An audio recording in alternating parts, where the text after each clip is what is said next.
وَقُلْ جَاءَ الْحَقُّ وَزَهَقَ الْبَاطِلُ إِنَّ الْبَاطِلَ كَانَ زَهُوقًا۔ قرآن حکیم کے 25ویں پارے کا تفسیری خلاصہ پیش کیا جا رہا ہے۔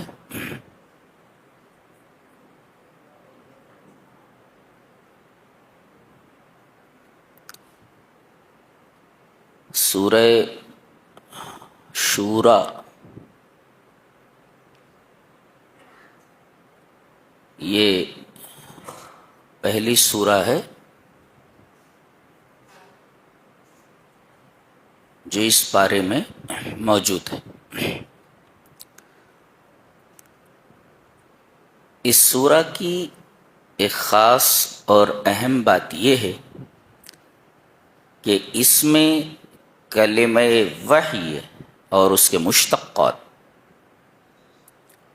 یعنی وحی کا جو لفظ ہے وہ لفظ اور لفظ وحی سے نکلنے والے الفاظ، یعنی اس کے مشتقات، جاءت 6 مرات، 6 ٹائمز، یعنی 6 بار آئے۔ کیا مطلب؟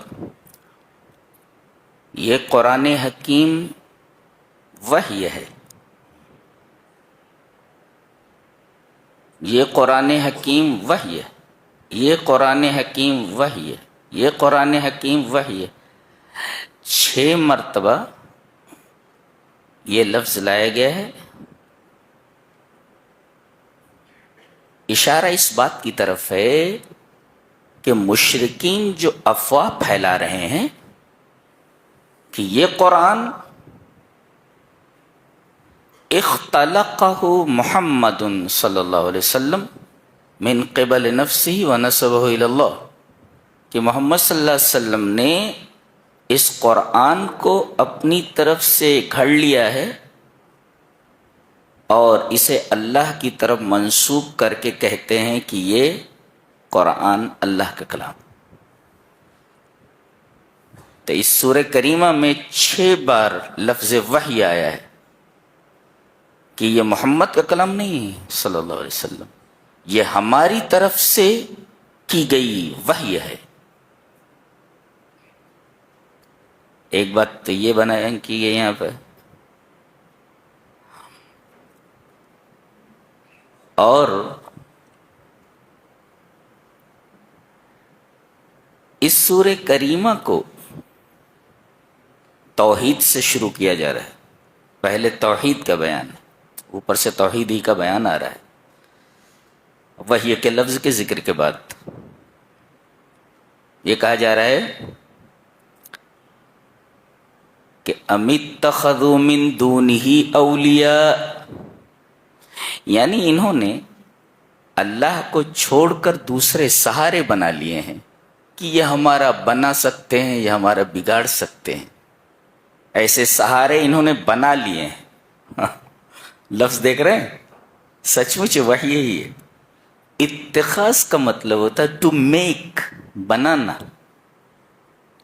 اتخاذ کا مطلب ٹو میک، بنانا، یعنی یہ سہارے بنا لیے گئے ہیں نہیں۔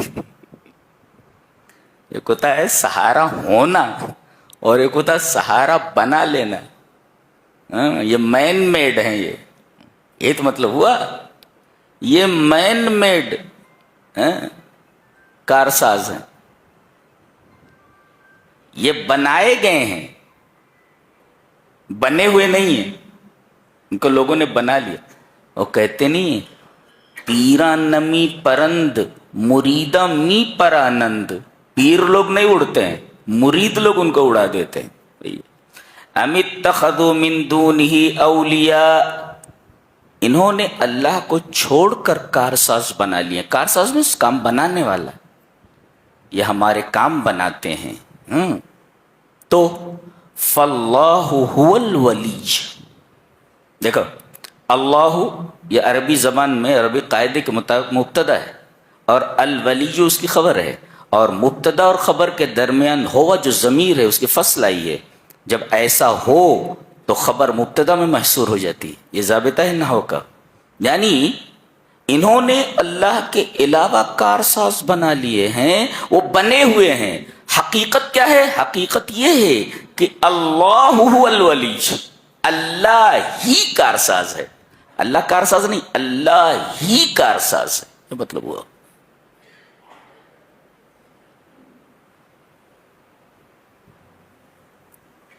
اور کیوں؟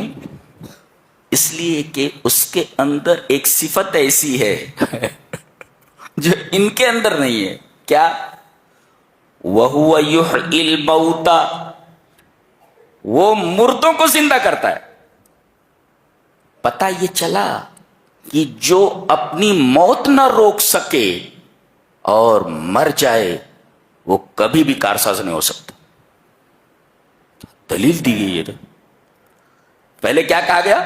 اللہ کو چھوڑ کر انہوں نے کارساز بنا لیے ہیں، اور لفظ اتخاذ بتاتا ہے کہ یہ ہیں نہیں، لوگوں نے ان کو بنا لیا ہے. حقیقت کیا ہے؟ حقیقت یہ ہے کہ اللہ ہی کارساز ہے. فاللہ هو الولی. کیوں اللہ ہی کارساز؟ وَهُوَ يُحْيِي الْمَوْتَى، وہ مردوں کو زندہ کرتا ہے. تو آئیں تمہارے کارساز. تو سب سے پہلے ان سے یہ سوال کیا جائے، آپ مردوں کو زندہ کر لیتے ہیں؟ بولے نہیں کر سکتے. ارے آپ کی زندگی خود ہی کسی کی عطا کردہ ہے، آپ اپنی موت کو نہیں روک سکتے تو دوسروں کا کام کیا بنا سکتے ہو؟ تو کارساز حقیقت میں وہی ہوتا ہے جو مردوں کو زندہ کرے. حضرت ابراہیم علیہ السلام لوگوں کو جب توحید کی دعوت دے رہے تھے تو چاند کی طرف دیکھ کر کہا فَلَمَّا رَأَى الْقَمَرَ بَازِغًا قَالَ هَذَا رَبِّي. چاند کو دیکھا کہ یہ میرا رب. بہرحال وہ بھی ڈوب گیا، ستارہ ڈوب گیا، چاند ڈوب گیا. کہنے لگے لا احب الآفلین. افول کا مطلب ہوتا ہے کوئی چیز پہلے دکھائی دے رہی تھی اب چھپ گئی ہے. یہی تو مطلب افول کا. پہلے چاند دکھائی دے رہا تھا، چھپ گیا، ڈوب گیا. ستارے پہلے دکھائی دے رہے تھے، اب دکھائی نہیں دے رہے. پتہ یہ چلا کہ ظاہر ہونے کے بعد جو چھپ جائے وہ معبود نہیں ہو سکتا. ایسے ہی بابا لوگ دنیا میں دکھائی دے رہے تھے، مرنے کے بعد قبر کے اندر چلے گئے، اب دکھائی نہیں دے رہے. تو جو چیز چھپ جائے دکھائی دینے کے بعد وہ کبھی بھی معبود نہیں ہو سکتی. ذہن نشین کرو.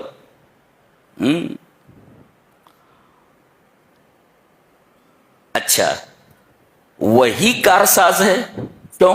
مردوں کو زندہ کرتا. اور وَهُوَ عَلَى كُلِّ شَيْءٍ قَدِيرٌ. ان کو بلاؤ، تم ہر چیز پر قادر ہو. نہیں تو ہر چیز پر قادر نہیں تو کائے کے ولی بنے بیٹھے ہو؟ وَهُوَ عَلَى كُلِّ شَيْءٍ قَدِيرٌ. اللہ ہر چیز پر قادر ہے. لہذا جو ہر چیز پر قادر ہو وہی کارساز بنائے جانے کے لائق ہے، اور وہی حقیقت میں کارساز ہے.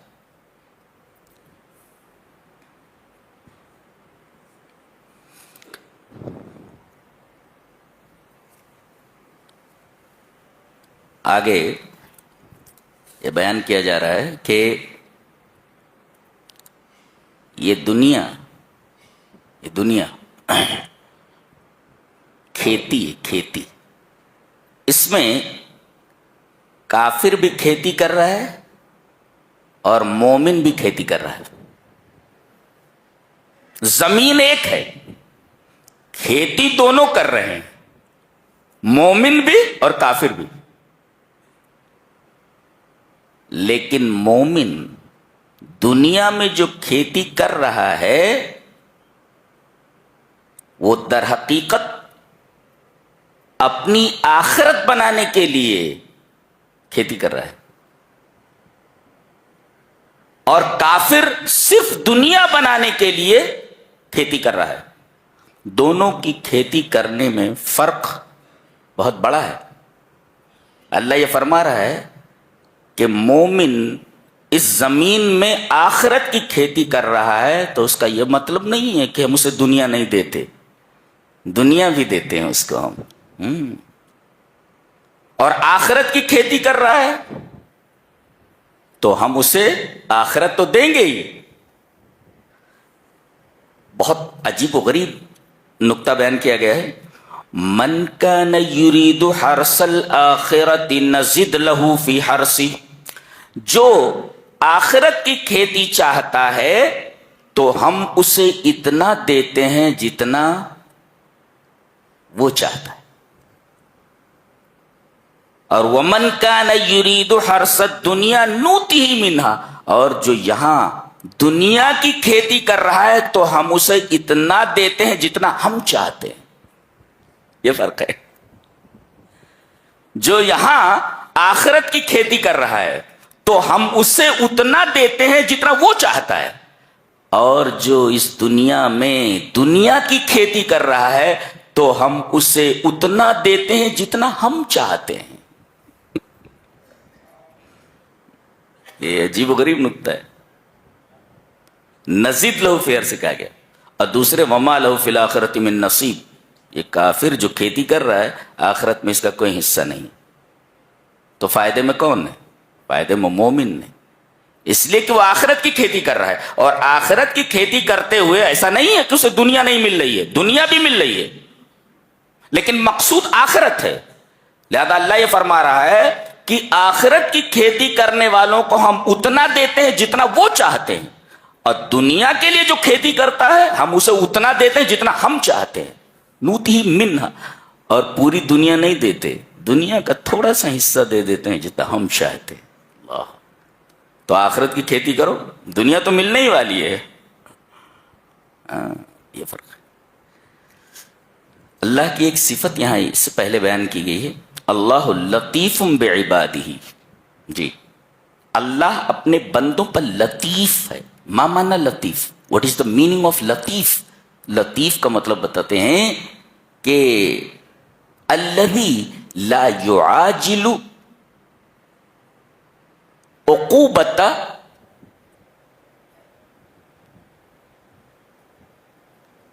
عقاب، یعنی اللہ تبارک و تعالی کسی گناہ کرنے والے کے گناہ پر فوراً پکڑ نہیں کرتا، لطیف ہے وہ۔ جبکہ آدمی گناہ کرتا ہوا پکڑا جاتا ہے تو اسے فوراً قرار واقعی سزا دی جاتی ہے، لیکن اللہ کے ہاں ایسا نہیں ہے، بلکہ وہ سدھرنے کا موقع دیتا ہے۔ تو الذی لا یعاجل العقوبہ، سزا جلدی نہیں دیتا، اور جو اس سے امید لگاتا ہے اس کی امید کو توڑتا نہیں ہے۔ جو اس سے امید لگا لے اللہ اس کی امید کو پورا کرتا ہے اور اسے ناکام نہیں کرتا۔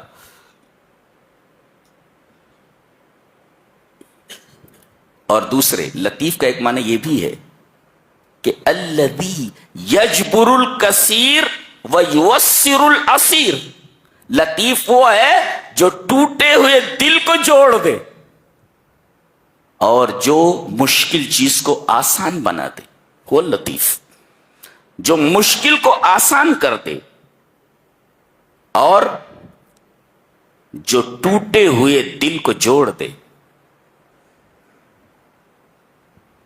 رات کی تنہائی میں کوئی رب کے سامنے سجدریز ہے اور زار و قطار رو رہا ہے، اللہ اسے دیکھ رہا ہے کہ میرا بندہ کیوں رو رہا ہے، اسے کیا چاہیے، آپ دیکھ رہے ہیں۔ کسی کا دل ٹوٹ گیا ہے، وہ شکستہ دل رب کے حضور میں حاضر ہے، اللہ تبارک و تعالیٰ اس کے دل کو جوڑ دیتا ہے۔ تو الذی یجبر الکثیر، جو ٹوٹے ہوئے دلوں کو جوڑ دینے والا ہے، ویوسر العسیر، اور مشکل چیز کو آسان کر دینا۔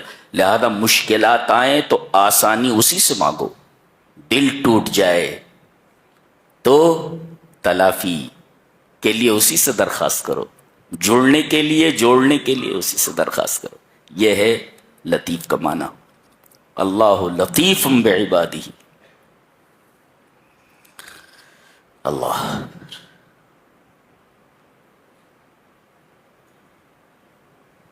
آگے ایک بات کہی گی، دیکھو جی سی. وَهُوَ الَّذِي يُنَزِّلُ الْغَيْثَ مِن بَعْدِ مَا قَنَطُوا وَيَنشُرُ رَحْمَتَهُ. وہی ہے جو آسمان سے بارش برساتا ہے. سوال یہ ہے کہ کسی اور نعمت کا ذکر نہ کرتے ہوئے یہاں تنزیل غیث یعنی بارش کو نازل کرنے والی اس نعمت کو کیوں ذکر کیا؟ دوسری نعمت کو کیوں ذکر نہیں کیا؟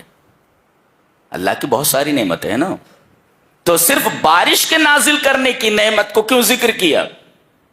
صرف ایک نعمت کا ذکر ہے کہ وہی ہے جو بارش برساتا ہے.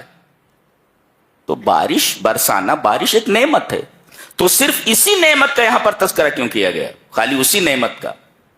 اشارہ اس بات کی طرف ہے کہ یہ نعمت ایسی ہے جس میں کسی کو اختلاف نہیں ہے. سبھی کہتے ہیں کہ بارش اوپر ہی سے آتی ہے، کوئی دوسرا ہے جو برساتا ہے، انسان نہیں برسا سکتا. اس میں کسی کا اختلاف نہیں، اس نعمت میں. بقیہ تمام نعمتوں میں اختلاف ہے، لیکن اس نعمت میں کسی کا اختلاف نہیں. اس لیے کہ ہر آدمی یہ کہتا ہے کہ بارش اوپر سے آتی ہے، اوپر والا ہی بارش برسا رہا ہے. اب وہ اوپر والا کون ہے؟ ان کے ہاں کوئی اور ہے، ہم بتاتے ہیں کہ وہ اللہ ہے. لیکن سبھی مانتے ہیں، اس میں کسی کا اختلاف نہیں کہ بارش برسانے والا کوئی ہے، انسان تو نہیں ہو سکتا.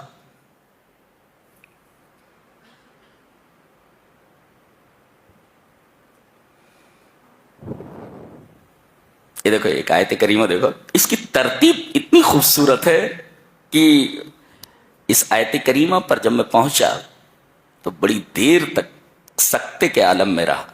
ترتیب دیکھو. والذین آمنوا وعملوا الصالحات فی روضات الجنات لهم ما یشاءون عند ربهم ذلک هو الفضل الکبیر. جو ایمان لائے اور اچھے عمل کرتے ہوئے اس دنیا سے چلے گئے تو فی روضات الجنات، وہ جنت کی کیاریوں میں ہوں گے. کیاری جی دی، روضۃ میں نرسری، کیاری جی. تو فی روضات الجنات، روضۃ میں نے کیاری، جمع روضات، تو یہ جنت کی کیاریوں میں ہوں گے. اچھا، اس کے بعد یہ جو چاہیں گے انہیں ملنے والا ہے. لہم ما یشاؤون. اچھا، تیسرے عند ربہم، اپنے رب کے پاس. ترتیب دیکھ رہے ہیں؟ کچھ سمجھ میں آیا؟ میں دیکھو ترتیب بتا رہا ہوں. آدمی مہمان جب کسی کے ہاں جاتا ہے تو پہلے گھر میں پہنچتا ہے. جی، پہلے وہ گھر پہنچتا ہے.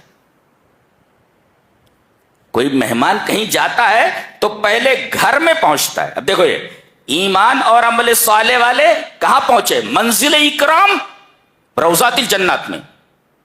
یہ گھر ہے، یہاں پہنچے. اچھا، پہنچنے کے بعد جو میزبان ہوتا ہے وہ اچھے سے اچھا کھانا لا کر سامنے رکھتا ہے. ترتیب وہی ہے. لہم ما یشاؤون. پانی پیئیں گے؟ کیا چاہیے آپ کو؟ کوئی خاص چیز چاہیے آپ کو؟ وہ دیتے ہیں. تو پہلے آدمی گھر پہنچا، مہمان میزبان کہاں پہنچا؟ ایک فی روضات الجنات اللہم ما یشاؤون. دوسرے نمبر پہ صاحب خانہ یہ پوچھتا ہے، میزبان یہ پوچھتا ہے کیا کھائیں گے آپ؟ جی. اور اس کے بعد جب کھانا پیش کر دیا جاتا ہے تو عند ربہم، تو وہ جو میزبان ہوتا ہے ان کے ساتھ بیٹھ جاتا ہے قربت کے لیے. ترتیب وہی ہے. کچھ سمجھ میں آ رہا ہے؟ دیکھیے گویا اللہ تبارک و تعالیٰ نے انہیں جنت دی، جنت میں آ گئے. ٹھیک ہے، اب اللہ فرما رہا ہے جو چاہیے تم کو یہ جنت میں ملنے والا ہے. اور تیسرے، ہماری قربت تمہیں حاصل ہے، ہم تم سے قریب ہیں. اس لیے کہ مکان کتنا ہی اچھا ہو، کھانا کتنا ہی اچھا ہو، لیکن صاحب خانہ آپ کے ساتھ دسترخوان پر نہ بیٹھے تو آپ تھوڑی الجھن محسوس کرتے ہیں کہ کیا ہوا کہ گھر کا مالک ہمارے ساتھ کھانا نہیں کھا رہا ہے. گویا جو عزت ہماری ہونی چاہیے وہ پراپر عزت نہیں ہو رہی ہے. اگر مکمل اور پراپر عزت ہوتی تو صاحب خانہ ہمارے ساتھ بیٹھ کر کھاتا. کیا ہمارے اندر کوئی کمی ہے؟ ہم کوئی چھوٹے موٹے آدمی ہیں؟ یہ تو ہمیں احساس دلایا جا رہا ہے کہ ہم کوئی قابل ذکر آدمی نہیں ہیں. اللہ تبارک تعالیٰ نے ارشاد فرمایا ایسا نہیں ہے، تم ہمارے گھر آؤ، یہ منزل اکرام ہے، جو چاہتے ہو وہ ملنے والا ہے. اور تیسرے، ہم تم سے قریب ہیں. کیا میزبانی ہے، اس کو میزبانی بولتے ہیں. اور بتایا گیا کہ میزبانی کرنا ہو تو اسی طریقے سے کرو. سبحان اللہ، عجیب و غریب کتاب ہے، عجیب و غریب کتاب. زندگی کی ہر لائن پہ، زندگی کے ہر روٹ پہ ہماری رہنمائی کرتی ہے، ہمیں زندگی کیسے گزارنی.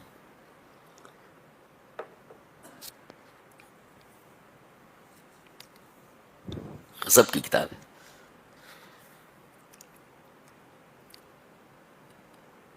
ارشاد فرمایا گیا، چونکہ اس سورہ کریمہ کا نام سورۃ الشورى ہے، اور شورا کا مطلب ہوتا ہے مشورہ. فرمایا گیا وَأَمْرُهُمْ شُورَى بَيْنَهُمْ. یہ بھی ایک بہت اہم چیز ہے، ہم اس پر بحث کرنا چاہیں گے.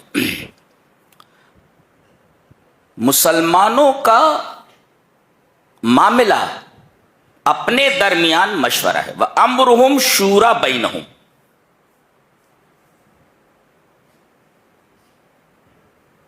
اس میں یہ تعلیم دی گئی ہے کہ مسلمانوں کے اجتماعی معاملات باہمی مشوروں سے طے ہونے چاہیے. ایک ریپیٹ کرتا ہوں، مسلمانوں کے اجتماعی معاملات باہمی مشوروں سے طے ہونے چاہیے. کیوں؟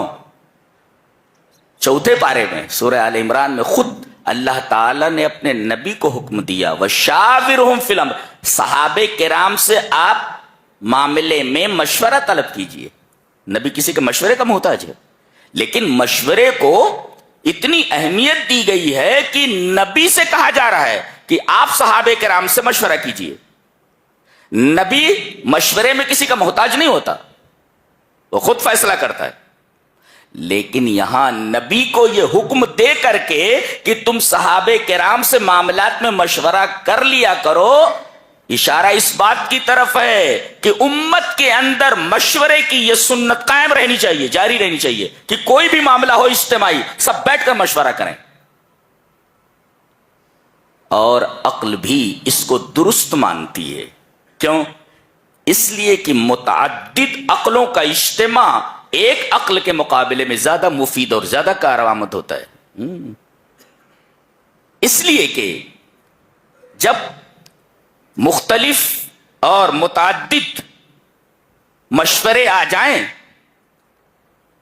اور تمام کے اوپر غور کرنے کے بعد کسی نتیجے پر آپ پہنچیں تو اس نتیجے میں غلطی کے امکانات اور پاسبلٹیز 0% ہوتا ہے. آپ اکیلے کوئی فیصلہ کریں آپ نقصان اٹھا سکتے، لیکن اسی معاملے میں 10 لوگ اپنی رائے دیں تو 10 لوگوں کی رائےوں کو سامنے رکھ کر کے کسی نتیجے پر اگر آپ پہنچیں تو یہ نتیجہ ایسا ہوتا ہے کہ اس میں غلطی کے امکانات بہت ہی کم ہو جاتے ہیں. یہ تعلیم دی گئی ہے شورا کی. لہذا زندگی کا کوئی بھی معاملہ ہو مشورہ ضرور کر لیا کرو، اس لیے کہ متعدد عقلوں کا اجتماع ایک عقل کے مقابلے میں زیادہ کارآمد، زیادہ سود مند اور زیادہ مفید ہوتا ہے. کیا بات ہے.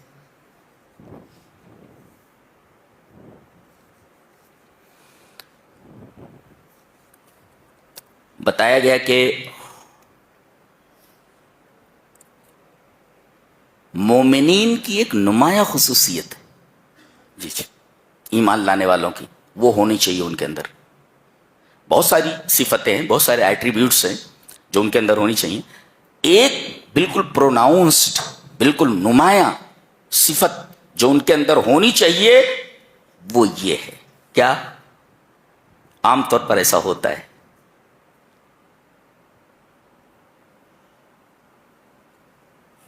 فرمایا گیا والذین اذا اصابہم البغی ہم ینتصرون. یہ اگر کوئی ان کے ساتھ برا سلوک کرے، ان کے اوپر ظلم کرے، والذین اذا اصابہم البغی، انہیں کسی کی طرف سے ظلم پہنچے، کوئی ان کے اوپر ظلم کرے، تو ہم ینتصرون، تو وہ انتصار سے کام لیتے ہیں. مانا انتصار. آپ کے اوپر کوئی ظلم کرتا ہے، آپ ایمان والے ہیں، تو آپ کو کیا کرنا ہے؟ قرآن حکیم بتاتا ہے یہ انتصار کرتے ہیں. انتصار مانا انتصار. انتصار کا مطلب ہوتا ہے ردہ بالمثل.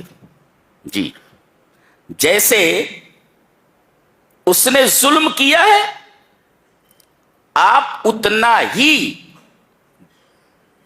بدلے میں اس کو نقصان پہنچا سکتے. جی جی، جیسا اس نے کیا بس اتنا ہی آپ کو کرنا ہے. ردہ بالمثل دون تجاوز. آپ تجاوز نہیں کر سکتے، جتنا اس نے کیا ہے بس اتنا ہی آپ کو کرنا ہے. اور یہ حسن ہے. احسن یہ ہے کہ معاف کر دیا جائے. تو انتقام کی اجازت ہے، جذبات کی رعایت کی گئی. آدمی غصے میں ہوتا ہے، اسے کہہ دیا جائے معاف کر دے، کیوں معاف کروں میں؟ گویا انتقام لینے کی اجازت دی گئی، اس میں جذبات کی رعایت ہے. اور کہتے ہیں یہ حسن ہے، اچھا ہے. لیکن اگر انتقام لینے کے بجائے اسے معاف کر دو تو یہ احسن ہے. اور مومن جو ہوتا ہے وہ احسن چیز، جو زیادہ بہتر ہوتا ہے، گڈ ہوتا ہے، گڈ. ٹھیک ہے، آپ کے ساتھ اس نے ظلم کیا ہے، آپ ردہ بالمثل، وہی سلوک آپ اس کے ساتھ کر دیں، تو یہ ہے گڈ. لیکن قرآن حکیم یہ کہتا ہے کہ گڈ نہیں، آپ اس کے ساتھ بیٹر کیجئے یا بیسٹ کیجئے. جی، آپ کو اجازت ہے پازیٹو ڈگری کی، لیکن کمپیریٹیو اور سپرلیٹو ڈگری یہ احسن ہے. Good, better, best. تو آپ بیٹر اور بیسٹ کی طرف جائیں، اس لیے کہ ایمان آپ کا یہ تقاضا کرتا ہے کہ آپ پازیٹو ڈگری پر نہ رکیں بلکہ کمپیریٹیو اور سپرلیٹو ڈگری کو اوپر جائیں. جی، بیٹر بیسٹ کی طرف جائیں. جی،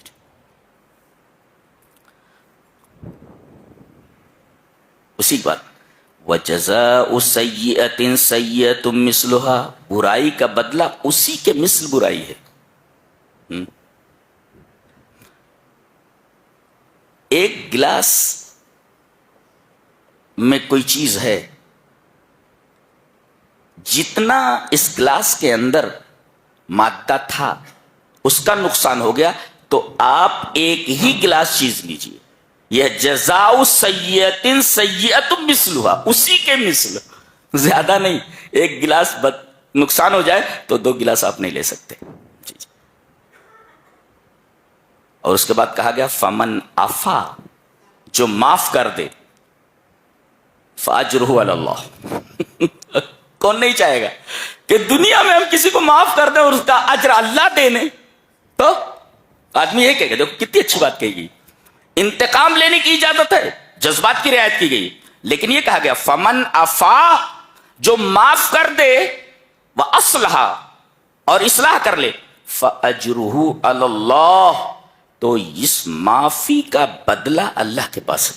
ہر آدمی چاہے گا کہ میں نے یہ جو کیا ہے، معاف کر دیا ہے، اس کا اجر اللہ کے پاس ہے. بہت سارے مناظر آپ دیکھتے ہوں گے. سعودی عرب کا ایک منظر سامنے آیا کہ ایک آدمی کو، جس کے اوپر قتل کا الزام تھا، قتل اس نے کیا تھا، بدلے میں اس کو قتل کیا جا رہا ہے.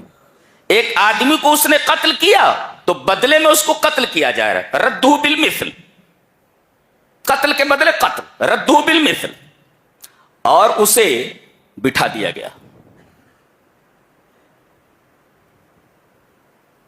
چہرے کو چھپا دیا گیا، اور جلاد ننگی تلوار لے کر کے گردن مارنے کے لیے پہنچ گیا. عین وقت پر میت کے وارثین نے کہا ہم اس کو معاف کرتے اور اس کا اجر اللہ سے چاہتے. واہ کتنی بڑی بات ہے. 3 چیزیں ہیں. قاتل کو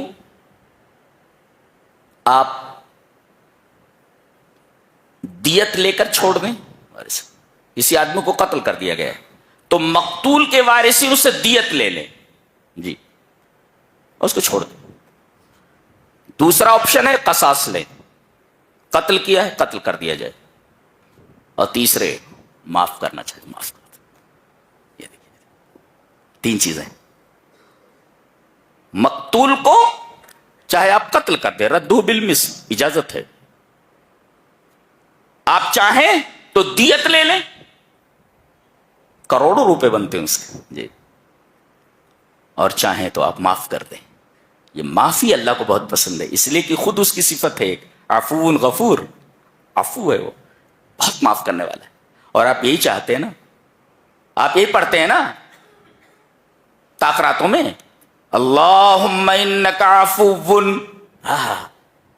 میرے رب تو بہت زیادہ معاف کرنے والا ہے. تحب العفو تو صرف معاف کرنے والا نہیں بلکہ معافی کو پسند بھی کرتا ہے. اب بتائیے اللہ تبارک و تعالیٰ خود معاف کرنے والا ہے اور معافی کو پسند کرنے والا ہے.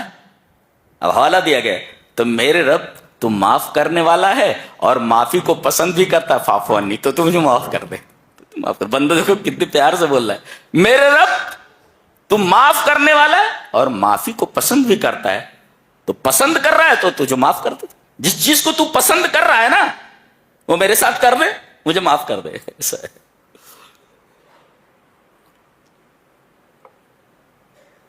یہ تعلیم ہے اسلام کی.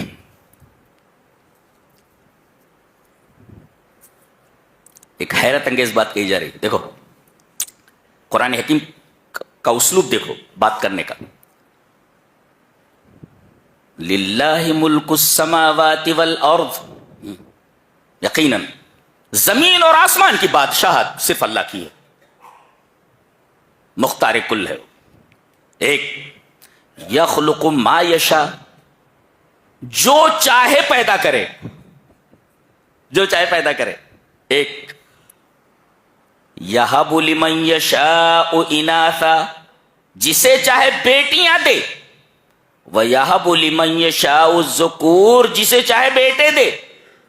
او يُزَوِّجُهُمْ ذُكْرَانًا وَإِنَاثًا جسے چاہے جوڑا دے دے بیٹا بیٹی دونوں دے دے.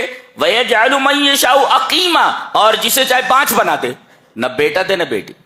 تو ایک ہے بیٹا دینا ایک ہے بیٹی دینا اور ایک ہے بیٹا بیٹی دونوں دینا اور ایک ہے 5 کر دینا. یہ 4 شکلیں ہوئی اور یہ سب اللہ ہی کرتا ہے. بیٹی وہی دیتا ہے بیٹا وہی دیتا ہے بیٹا بیٹی دونوں وہی دیتا ہے اور بانج کر دیتا ہے. وہ نہ بیٹا دیتا ہے نہ بیٹی دیتا ہے. اگر یہ فیصلہ کر لے کہ مجھے نہیں دینا ہے تو جتنے بھی مزارات جتنے بھی آستانے سر پٹک پٹک کر پھوڑ ڈالو کچھ بھی ہونے والا نہیں. لکھ لو نوٹ اٹ ڈاؤن. یہ توحید ہے اس کو توحید کہتے ہیں. اس میں خاص بات جو ہے جو نقطے کی وہی دیکھو قرآن حکیم کا جو اسلوب بیان ہے وہ اتنا حیرت انگیز ہے. کبھی کبھی تو وجدان کے اوپر نشہ طاری ہو جاتا ہے. اردو سمجھ میں آتی ہے نا. ہاں ہم لکھنؤ کے ایریے کے ہیں جہاں کوثر و تسنیم سے دھلی ہوئی زبان بولی جاتی ہے. ہم اردو اسی طرح بولتے ہیں. تو یہاں اناث کا لفظ پہلے لایا گیا. لڑکی کا ذکر پہلے ہے لڑکے کا ذکر بعد میں. اللہ جسے چاہے بیٹیاں دیتا ہے اور اللہ جسے چاہے بیٹے دیتا ہے. بیٹی کا ذکر پہلے ہے اور بیٹے کا ذکر بعد میں ہے. کیوں؟ کہتے ہیں اسلام نے عورتوں کو کوئی عزت ہی نہیں دی ہے. قرآن سے پوچھو قرآن نے کتنی عزت دی ہے. یہاں لڑکے کا تذکرہ بعد میں ہے. اناث لڑکی کا تذکرہ پہلے ہے. میں تو کہتا ہوں امت کی تمام بیٹیاں امت کی تمام مائیں اس آیت کریمہ کے تناظر میں جتنا فخر کریں کم ہے کہ اللہ تبارک و تعالیٰ نے انہیں پہلے ذکر فرمایا ہے. لڑکوں سے پہلے ان کا تذکرہ کیا ہے. فقدمہن فی الذکر اللہ تبارک و تعالیٰ نے ذکر کے ذریعے انہیں پہلے رکھا ہے مقدم کیا. کیوں؟ عربوں کے ہاں بیٹی پیدا ہونا ایک وبال تھا, لڑکی کو بلا مانا جاتا تھا. یہ کہاں سے بلا آ گئی ہے؟ اگر کوئی اسے خوشخبری دیتا کہ تیرے یہاں لڑکی پیدا ہوئی ہے تو وہ لوگوں سے چھپتا پھرتا تھا.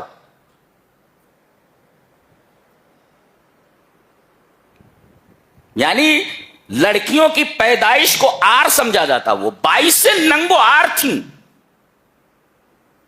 انہیں زندہ درگور کر دیا جاتا تھا. اور آپ نے وہ واقعہ سنا ہی ہوگا کہ ایک آدمی نے ایک ایک بعد دیگرے اپنی کئی بیٹیوں کو زندہ درگور کر دیا تھا. اتنے سنگ دل تھے یہ. یہاں لڑکیوں کا تذکرہ پہلے کیا گیا یہ بتانے کے لیے تاکہ لِإِنَاسِ الْآبَاءِ, تاکہ ان کے باپ کو مانوس کیا جائے اور یہ بتایا جائے کہ لڑکوں کے مقابلے میں یہ رعایت اور نگرانی اور توجہ کی زیادہ مستحق ہے. کیوں؟ اس لیے کہ یہ لڑکوں کے مقابلے میں کمزور ہیں, اور عقل یہ کہتی ہے کہ کمزور رعایت کا, نگرانی کا زیادہ مستحق ہوتا ہے بالمقابل قوی کے. یہ فطرت ہے. آپ گھر میں آئیں, بچہ بیمار ہے, سب سے پہلے آپ کسی بیمار بچے کے بارے میں پوچھیں کیسا ہے. فطرت ہے آدمی کی. گھر میں ایک بچہ ہینڈیکیپڈ ہے, ایک جگہ پڑا رہتا ہے,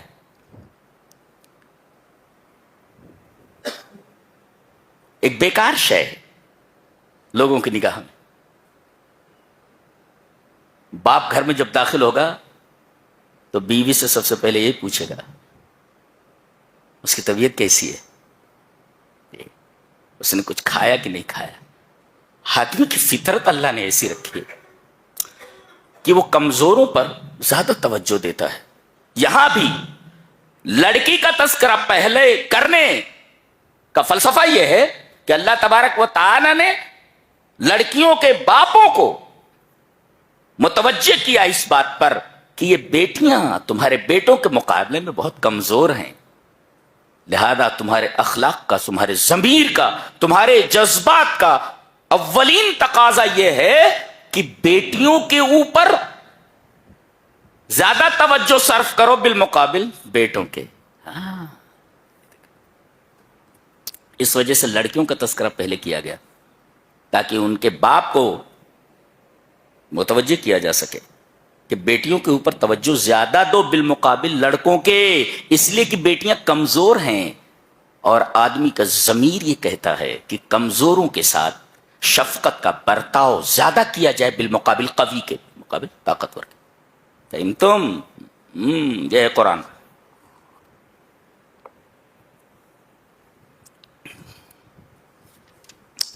اس کے بعد یہ کہا گیا وَكَذَلِكَ أَوْحَيْنَا إِلَيْكَ رُوحًا مِّنْ أَمْرِنَا مَا كُنْتَ تَدْرِي مَا الْكِتَابُ وَلَا الْإِيمَانُ. اور اسی طرح ہم نے وحی کی ہے. دیکھو میں نے بتایا نہیں 6 مرتبہ آیا ہے. وَكَذَلِكَ أَوْحَيْنَا إِلَيْكَ, ہم نے آپ کی طرف وحی کی ہے. کیا؟ کتاب نہیں, روح وحی کی ہے. روح ہے یہ. بتاؤ اگر آدمی کے بدن سے روح نکل جائے تو بدن بے قیمت ہو جاتا ہے. قرآن حکیم کو روح کہا گیا ہے. ٹائر سے ہوا نکال دی جائے ٹرک ایک قدم آگے نہیں چل سکتا, اس لیے کہ ٹائر کے اندر جو ہوا ہے وہ بنزل روح کے ہے, پورا لوڈ اٹھا لیتی ہے وہ ہوا. کب؟ جب ٹائر کے اندر اسے ڈال دیا جائے تو روح کیا ہے ٹائر کی؟ ہوا. ہوا نکال دی جائے ٹائر فلیٹ ہو جائے گا, ایک قدم آگے نہیں جائے گا, کوئی لوڈ نہیں لے سکتا. اور اسی ٹائر کے اندر ہوا بھر دی جائے تو کتنا بھی لوڈ اسے اٹھا لیتا ہے, اس لیے کہ روح موجود ہے. نکال دیا جائے ٹائر فلیٹ ہو جائے گا. ایسے ہی قرآن حکیم روح کی طرح ہے. فرد کی زندگی میں آ جائے تو فرد زندہ, معاشرے کی زندگی میں آ جائے معاشرہ زندہ, شہر کی زندگی میں آ جائے شہر زندہ. ملک کی زندگی میں آ جائے، ملک زندہ، اس لیے کہ قرآن حکیم کو روح کہا گیا ہے. وَكَذَلِكَ أَوْحَيْنَا إِلَيْكَ رُوحًا مِّنْ أَمْرِنَا. اگر قرآن ہماری زندگی سے نکل جائے تو ہم میں اور مردوں میں کوئی فرق نہیں، ہم چلتی پھرتی لاش کے سوا کچھ نہیں ہے. کہا جاتا ہے مسلمانوں کو جلا دیا جا رہا ہے. ارے بھائی، مرے ہوئے شخص کے ساتھ کیا معاملہ کیا جاتا ہے؟ آدمی مرا ہوا تو اس کے ساتھ کیا کیا جاتا ہے؟ جلا دیا جاتا ہے یا گاڑ دیا جاتا ہے؟ وہی ہے. قرآن کو چھوڑ کر تم مرے ہوئے ہو، تمہارے ساتھ کچھ بھی کیا جا سکتا ہے. تمہارے اندر روح کا ہے، اس لیے کہ قرآن تمہاری زندگی سے نکل چکا ہے تو پھر تم تو مرے ہوئے ہو، اور مرے ہوئے آدمی کے ساتھ کوئی بھی سلوک کیا جا سکتا ہے. اور الحمدللہ ہمارا مقصد یہی ہے کہ اس قرآن حکیم کی عظمت لوگوں کے دلوں میں جاگزی ہو، مرد بھی سمجھیں، عورتیں بھی سمجھیں، بچوں کے دلوں میں قرآن کی محبت ہو. جی پرسوں ہمارے ایک عزیز نے فون کر کے بتایا کہ ہمارے والد تقریباً 2 مہینے میں ایک بار ضرور احسن البیان، جو ایک چھوٹی سی تفسیر ہے قرآن حکیم کی، ایک جلد کے اندر ہے، 2 مہینے میں ختم کر لیتے ہیں. تو جو لوگ فارغ ہیں، ان کے بیٹوں نے ذمہ داریاں گھر کی اٹھا لی ہیں، ان کو چاہیے کہ قرآن کے ساتھ جڑیں، اور 2-4 نوجوانوں کو بٹھا کر کے اگر ان کی سمجھ میں کوئی بات آئی، کوئی اچھی چیز سمجھ میں آ رہی ان کے، دیکھیں ان کو بلا کر کے بیان کریں کہ دیکھو بیٹا یہ چیز ہے. اس طرح قرآن حکیم کو رواج دیں. اور الحمدللہ ہماری پوری ٹیم ہے جو ہندوستان میں جگہ جگہ رمضان شریف میں یہ کام کرتی ہے، قرآن حکیم کو لوگوں تک پہنچاتی ہے اور قرآن حکیم کی عظمت کو ان کے دلوں میں بٹھاتی ہے. قرآن حکیم کوئی معمولی کتاب نہیں. بہت سارے ایسے لوگ ہیں جو کہتے ہیں اس کی کیا ضرورت ہے؟ بھائی آئیے، آپ ہم سے اچھا بیان کریں، ویلکم ہے، ہم سے اچھا بیان کریں. بس یہ ہے کہ قرآن کو لوگوں تک پہنچائیں. قرآن کو ایک مظلوم کتاب بنا کر کے چھوڑ دیا ہے تم نے. ہم چاہتے ہیں کہ لوگ قرآن حکیم کے قریب آئیں، اس سے جڑیں. مقصد حیات اس کے سوا کچھ نہیں ہے کہ لوگ قرآن حکیم سے جڑیں، قرآن حکیم کو سینے سے لگائیں، اس پر عمل کریں.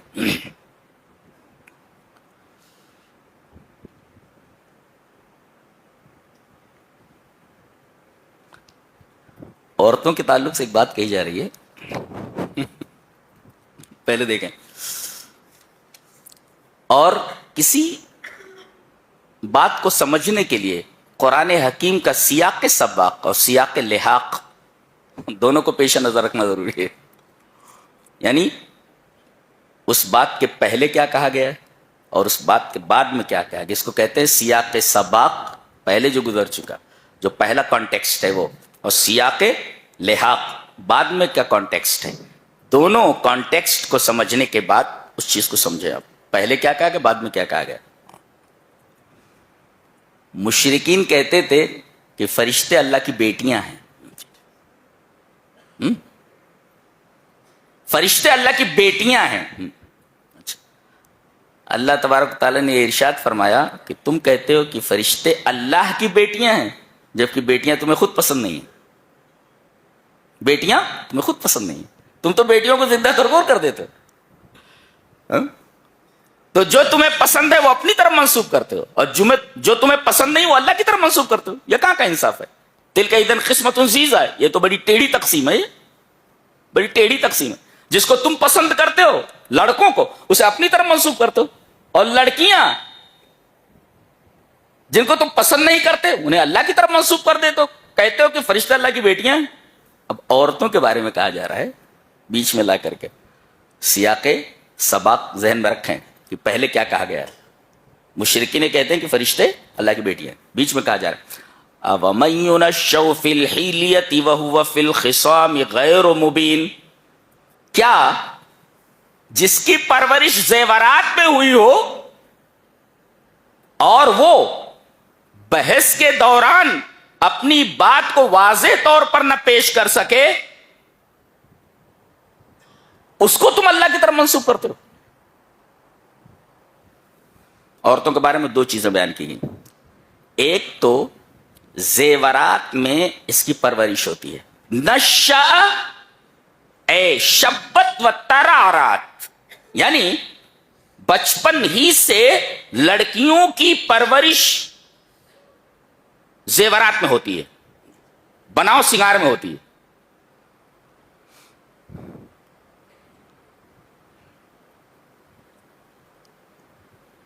اس کے مطالبے ہوتے ہیں، لے چلو کسی جویلری کی دکان پہ، یہ چیز خریدنی وہ چیز خریدنی. مردوں کو ان زیورات سے کوئی دلچسپی نہیں ہوتی، انہیں دلچسپی ہے. دیکھو اومن ينشأ فی الحلیہ، کیوں بھائی یہ تمہیں بناؤ سنگار کے سامان کیوں پسند ہے؟ تم اپنے آپ کو مکمل نہیں سمجھتی ہو؟ یعنی تمہیں مکمل ہونے کے لیے ان چیزوں کی ضرورت ہے. سونے چاندی کے زیورات پہنو گی اور دنیا بھر کے میک اپ کرو گی تب تم مکمل ہوگی. ہاں ایسا ہی ہے. اللہ تبارک و تعالیٰ نے عورت کی فطرت ہی ایسی بنائی ہے کہ اس کی جو بدنی ساخت ہے، اس کی جو ریکوائرمنٹ ہے، وہ یہ چاہتی ہے کہ میں جیسی ہوں اس سے اور اچھی لگوں. جو اس کی جبلت ہے، وہ سمجھ میں آیا؟ اس کی جو بدنی ساخت ہے، اس بدنی ساخت کے اعتبار سے عورت کی جبلت یہ ہے کہ وہ چاہتی ہے کہ میں جیسی ہوں اس سے اور اچھی لگوں. یعنی وہ خود اپنے آپ کو ناقص سمجھ رہی ہے، کامل کرنے کے لیے اسے ان تمام چیزوں کی ضرورت ہے. یہ دیکھو، یعنی وہ خود اپنے آپ کو ناقص سمجھ رہی ہے ایک. اور دوسرے وہ فی الخصام غیر مبین، اور جب بحث کرتی ہے تو اپنا مدعا صحیح طریقے سے نہیں رکھ پاتی. کیا کیا بولتی ہے اس کی سمجھ میں خود نہیں آتا ہے وہ کیا بول رہی ہے. جھگڑا ہونے لگے کیا کیا بولتی ہے ریکارڈ کر کے دیکھو، آپ کو عجیب لگے گا کہ کہنا کیا چاہتی ہے، کہنا کیا چاہتی ہے، سمجھ میں نہیں آتا کیا کہنا چاہتی ہے. اور کبھی کبھی تو غصے اور جذبات میں آ کر کے ایسی سی گالیاں دیتی ہے، مرد ویسی گالی نہیں دے سکتے، کانوں سے دھواں نکال دیتی ہیں. یہ عجیب و غریب مخلوق ہے، مخلوق نہیں عجیب و غریب ہستی ہے. اومن ينشأ فی الحلیۃ وهو فی الخصام غیر مبین، بچپن سے اس کی پرورش زیورات میں اور بناؤ سنگار کی چیزوں میں ہوتا ہے. اس کو سونے چاندی کے زیورات اور میک اپ کے سامانوں سے بڑی محبت ہوتی ہے. وہ اپنی زندگی کا جزو لا ينفک سمجھتی ہیں ان چیزوں کو. یعنی کہیں نہ کہیں ان کے دل میں یہ بات ہوتی ہے کہ میں ناقص ہوں، کامل ہونے کے لیے مجھے ان تمام چیزوں کی ضرورت ہے. تو وہ اپنے نقص کو خود ظاہر کر رہی ہے. اور دوسرے جب بات کرتی ہے تو بحث میں اپنے مدعا کو صاف طریقے پر نہیں رکھ پاتی. بظاہر ایسا لگتا ہے جیسے یہاں عورت کا نقص بیان کیا گیا ہو، لیکن نہیں، نقص بیان کرنے کے ساتھ ساتھ ان کی تعریف بھی ہے کہ اگر وہ بحث میں اپنی بات واضح طور پر نہیں رکھ پا رہی ہے مردوں کی طرح، تو کیا چیز مانے آتی ہے؟ اس کی حیا. عورت میں حیا بالمقابل مردوں کی زیادہ ہے. حیا اس کو روک دیتی ہے، اور اس حیا کی وجہ سے وہ اس طریقے سے بات نہیں کر سکتی، اپنا مدعا سامنے نہیں رکھ سکتی جیسا کہ آدمی رکھتا ہے، مرد رکھتا ہے. حیا مانے آ جاتی ہے. دیکھو اس کی تعریف کی گئی کہ یہ حیا دار ہے، حیا اس کے اندر ہے، اس وجہ سے وہ اپنی بات کو، اپنی مدعا کو صحیح طریقے سے نہیں رکھ پا رہی ہے ایک. اور دوسرے یہ جو میک اپ کی محتاج ہے وہ، اور زیورات سے دلچسپی ہے، میک اپ کے سامانوں سے دلچسپی ہے، اس وجہ سے کہ تاکہ معاشرے میں، خانگی زندگی میں اس کا ایک کردار ہو. جی اس کا ایک کردار ہو کہ شوہر اس کی طرف مائل رہے. دیکھو یہاں بھی ایک بہترین جذبہ کار فرما ہے کہ میں اچھے سے اچھی دکھوں تاکہ شوہر میری ہی طرف متوجہ رہے، اس کا دھیان کسی اور طرف نہ بھٹکے. دیکھو غور کیا جائے تو ان دونوں چیزوں کے پیچھے قابل تعریف چیزیں موجود ہیں.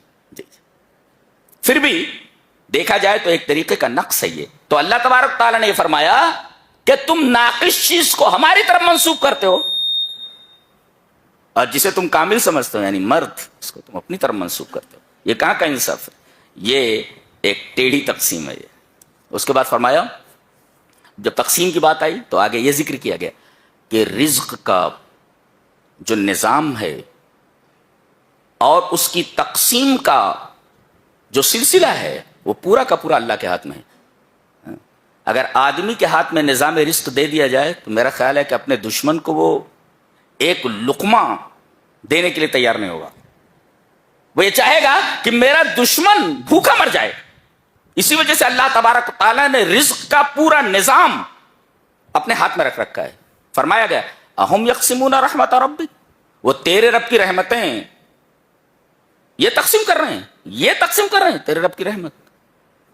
نحن قسمنا بینہم معیشتہم فی الحیات الدنیا.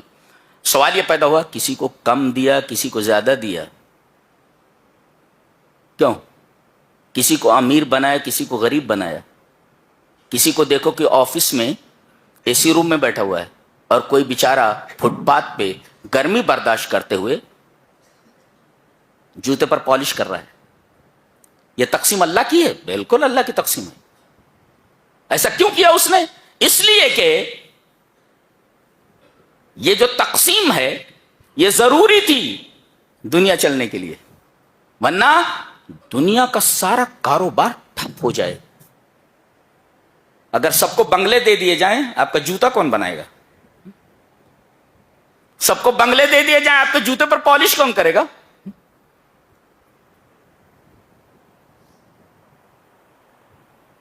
جو کام تم نہیں کر سکتے وہ کون کرے گا؟ کوئی ایسا ہونا چاہیے جو آپ سے مالی اعتبار سے کمتر ہو. تو اللہ تبارک و تعالیٰ نے رزق کے نظام میں جو یہ اونچ نیچ رکھی ہے، نشیب و فراز رکھے ہیں، یہ حکمت کے تحت ہے تاکہ زندگی کا کاروبار ایک سلیقے کے ساتھ ایک نظام کے ساتھ چل سکے. ورنہ اگر سب کو ایک طریقے سے رزق دیا جاتا تو کائنات کا نظام اور کاروبار زندگی ٹھپ ہو کر کے رہ جاتا. لہذا امیر و غریب کا یہ جو فرق ہے یہ فطری ہے، یہ دنیا چلنے کے لیے ضروری ہے. آپ اپنے جوتے کیسے بناتے خالی یہی سوچ لو. یہ موبائل آپ کے ہاتھ میں کیسے ہوتی؟ بنانے والا کوئی اور ہے، آپ نے اس کو خریدا ہے، آپ نہیں بنا سکتے اس کو. بنانے والا کوئی اور ہے، خریدنے والا کوئی اور ہے. بڑا دماغ لگایا ہوگا اس نے، بہت وقت صرف کیا ہوگا اس نے، تب یہ موبائل آپ کے ہاتھ میں آیا ہے. اچھا، نبی کریم صلی اللہ علیہ وسلم نے ارشاد فرمایا کہ اللہ تبارک و تعالی اپنے کسی بندے کو امیر نہیں بنا چاہتے. کیوں؟ اس لیے کہ وہ یہ دیکھ رہا ہے کہ اگر میں نے اپنے اس بندے کو امیر بنا دیا تو اس کا ایمان اس کے ہاتھ سے چلا جائے گا، یہ غلط راستوں پر پڑ جائے گا.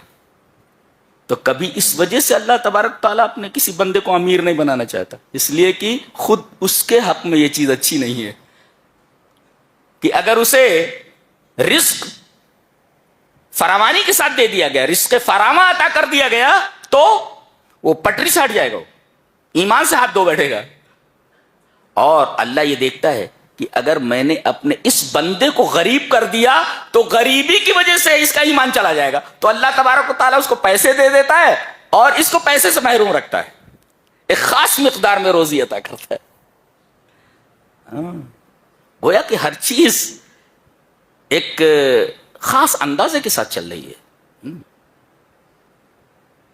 تو بندے نے کوئی چیز مانگی اور اسے نہیں ملی تو اسے سوچنا چاہیے کہ مصلحت متقاضی نہیں ہے، اللہ کسی وجہ سے مجھے یہ چیز نہیں دینا چاہتا جو میں نے اس سے مانگی ہے، شاید یہ میرے حق میں مفید نہ ہو.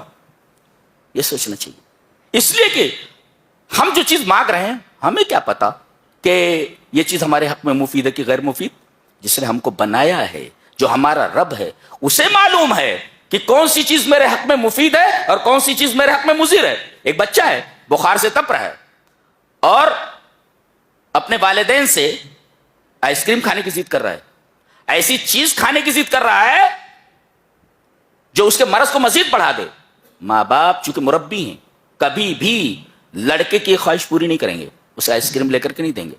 کیوں؟ اس لیے کہ معلوم ہے کہ اگر یہ آئس کریم اسے دے دی گئی, اس کا مرض بڑھ جائے گا, یہ بیمار ہو جائے گا یہ. اور دیکھو آپ خود ایسا کرتے ہیں تو اللہ کے بارے میں ایسا کیوں نہیں سوچتے کہ کوئی چیز اس نے نہیں دی ہے, مصلحت متقاضی ہوگی, اس وجہ سے عطا نہیں کی. کیا بات ہے. اس کے بعد ہم ایک آیت پر ٹھہریں گے,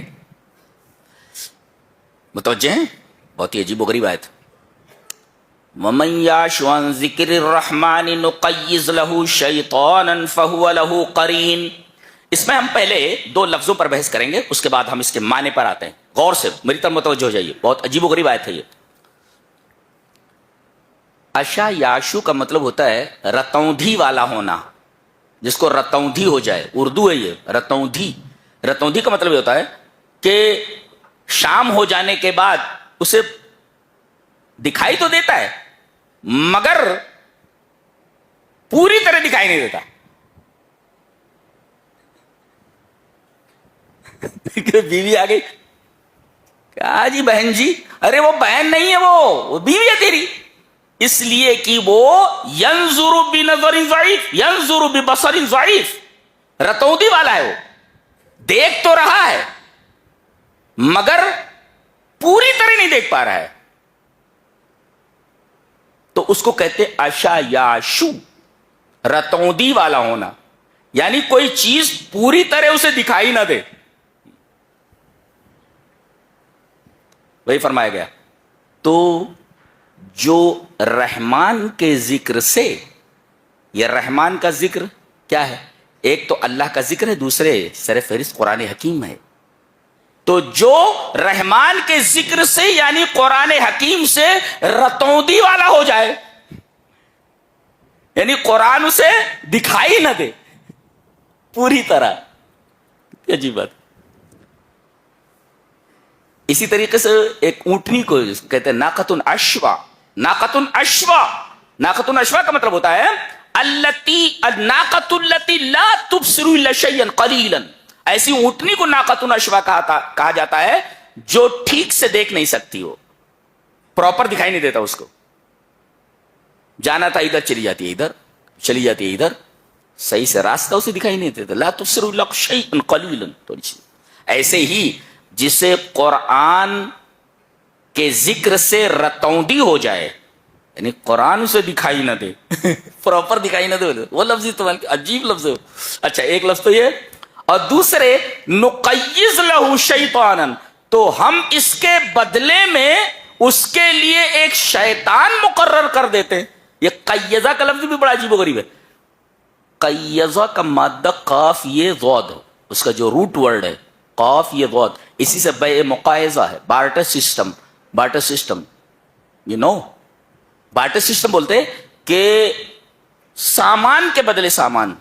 مثلا یہ گلاس میں لینا چاہ رہا تو پیسے دے کر نہیں, بلکہ میں اس ہینڈ کرچف کے ذریعے کہ take my handkerchief and give that glass to می.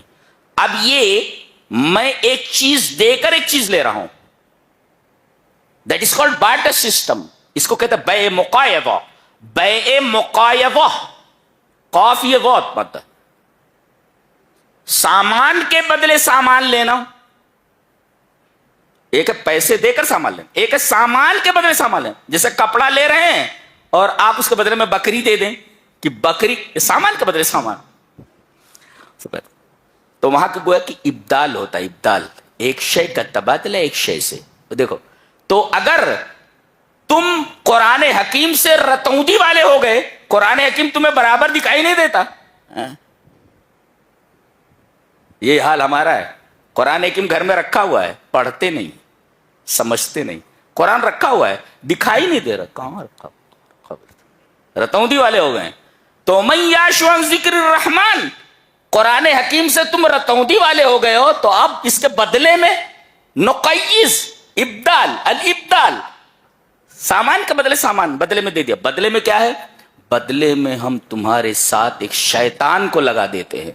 فہو قرین, یہ تمہارا ساتھی ہو جاتا ہے, ساتھی، تمہارے ساتھ رہنے والا.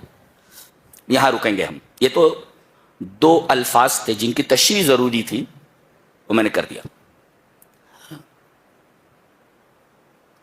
حدیث رسول ہے، نبی اکرم صلی اللہ علیہ وسلم نے ارشاد فرمایا، جو آدمی پیدا ہوتا ہے تو عند ولادتہ ہی، اس کے پیدا ہوتے ہی اللہ اس کے ساتھ ایک شیطان لگا دیتا ہے. پیدا ہوا کہ اس کے ساتھ ایک شیطان لگ جاتا ہے. یہ کیا کرتا ہے؟ یأمر بالفحشاء والمنکر، بری چیزوں کا اور گندی چیزوں کا حکم دیتا ہے. وینہاہ عن الخیر، اور خیر سے روکتا ہے. یہ کام ہے اس کا. اور ایک فرشتہ مقرر کر دیا جاتا ہے جو اسے خیر کا حکم دیتا ہے.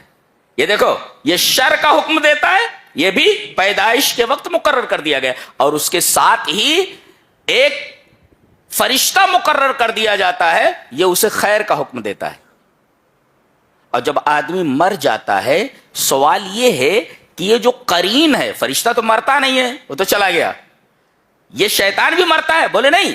آدمی کے مرنے کے ساتھ یہ شیطان نہیں مرتا، بلکہ یہ باقی رہتا ہے. الا ان یاذن اللہ بموتہ، یہاں تک کہ اللہ تبارک و تعالیٰ اس کے مرنے کی اجازت دے دے یا حکم دے دے کہ اسے مرنا ہے. تو انسان پیدا ہوا، پیدا ہوتے وقت ایک فرشتہ اور ایک شیطان اس کے اوپر مقرر کر دیا جاتا ہے. شیطان اسے برائی کا حکم دیتا ہے اور فرشتہ اسے بھلائی کا حکم دیتا ہے. آدمی جب مر گیا تو یہ شیطان اس سے جدا ہو جاتا ہے. یہ نہیں کہا جاتا کہ وہ بھی مر جاتا ہے اور اس کے ساتھ قبر میں جاتا ہے، اس کا کوئی ثبوت نہیں ہے. ایسے فرشتہ، اس کے مرنے کا سوال ہی پیدا نہیں ہوتا، وہ بھی الگ ہو جاتا ہے اور یہ شیطان بھی اس سے الگ ہو جاتا ہے. اس لیے کہ انتہت مہمتہ، اس کی جو کارگزاری ہے وہ ختم ہو گئی.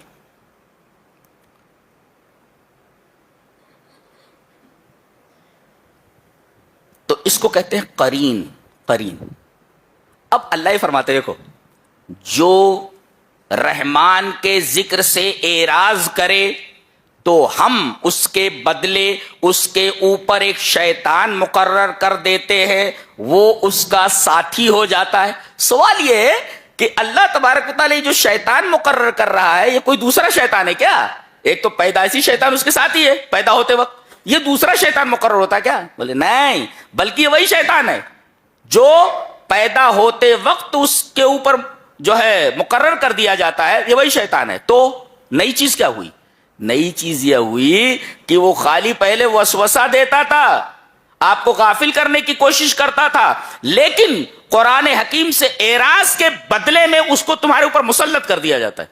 وہ تمہارے اوپر مسلط نہیں ہوتا تھا، اللہ تبارک و تعالیٰ تمہارے جرم کی وجہ سے، قرآن حکیم کو چھوڑنے کی وجہ سے تمہارے اوپر مسلط کر دیتا ہے اس کو. تو ایک ہے مسلط کر دیا جانا. تو جب مسلط کسی کے اوپر کوئی ہو جاتا ہے تو کروا کر چھوڑتا ہے کوئی کام. وہ جو پہلا شیطان ہے، پہلی حالت میں وہ خالی بہکاتا ہے برائیوں کو، لیکن اسی شیطان کو اگر مسلط کر دیا جائے آپ کے اوپر، تو مسلط ہونے کی صورت میں وہ آپ سے وہ کام جو نہیں کرنا چاہیے خلاف شریعت ہے، کروانے کے لیے تمام کے تمام حربے استعمال کر لے گا وہ. یعنی پہلی صورت میں شیطان کا وسوسہ کمزور ہے، اور یہ جو سزا دی جا رہی ہے اس صورت میں شیطان کا وسوسہ مضبوط ہو جاتا ہے. ھذا الفرق بینہما. پیدا ہوتے وقت جب شیطان مقرر کیا گیا تو اس کا وسوسہ کمزور ہے، آپ اس کے دامے فریب میں آ بھی سکتے نہیں بھی آ سکتے. لیکن جب آپ رحمان کے ذکر سے اعراض کریں گے اور اللہ اسی شیطان کو تمہارے اوپر مسلط کر دے گا، تو اس صورت میں تمہارے جرم کی یہ سزا ہو رہی ہے کہ شیطان کا وسوسہ پہلے کمزور تھا، اب مضبوط ہو گیا. اب جب مضبوط ہو گیا تب آپ کو اپنے جھانسے میں لے ہی لے گا، اپنے دامے فریب میں لے ہی لے گا، اور آپ کو اپنے شیشے میں اتار ہی لے گا. یہ فرق ہے. شیطان وہی ہے، لیکن پہلی صورت میں اس کا وسوسہ کمزور ہے، مسلط کر دیا گیا تو اس کا وسوسہ مضبوط ہو گیا، قوی ہو گیا. یہ مطلب. اچھا، یہاں رک کر ایک اور بات جان لے. بعض لوگ کہتے ہیں کہ آدمی کا ایک ہمزاد ہوتا ہے. ہمزاد، ہمزاد کا مطلب کیا لیتے ہیں کہ انسان ہی کی شکل کا ایک شیطان اس کے ساتھ ہوتا ہے، اس کو ہمزاد بولتے ہیں۔ بعض لوگ کہتے ہیں بابا لوگ کہ ہم لوگ اس ہمزاد کو اپنے قابو میں کر لیتے ہیں اور اس ہمزاد سے جو چاہتے ہیں کراتے ہیں۔ ہمزاد کا یہ تصور خلاف شرع ہے، شریعت میں اس کا کوئی تصور نہیں ہمزاد وغیرہ کا، کہ انسان ہی کی شکل کا ایک شیطان اس کے ساتھ پیدا ہوتا ہے۔ ہاں، اور بابا لوگ بولتے ہیں ہم اسی ہمزاد کو اپنے قابو میں کر لیتے ہیں اور جو چاہتے ہیں کرواتے ہیں۔ ہمارے اوپر جو ہمزاد ہے ہمارے ساتھ، ہم نے اس کو قابو میں کر لیا ہے، اب ہم اس ہمزاد سے جو چاہتے کرواتے۔ بکواس ہے یہ، ربش۔ یہ اس آیت کریمہ کی تشریح تھی۔ وَمَن يَعْشُ عَن ذِكْرِ الرَّحْمَنِ نُقَيِّضْ لَهُ شَيْطَانًا فَهُوَ لَهُ قَرِينٌ۔ آگے سورہ دخان ہے، اس میں آج کی رات کا تذکرہ ہے۔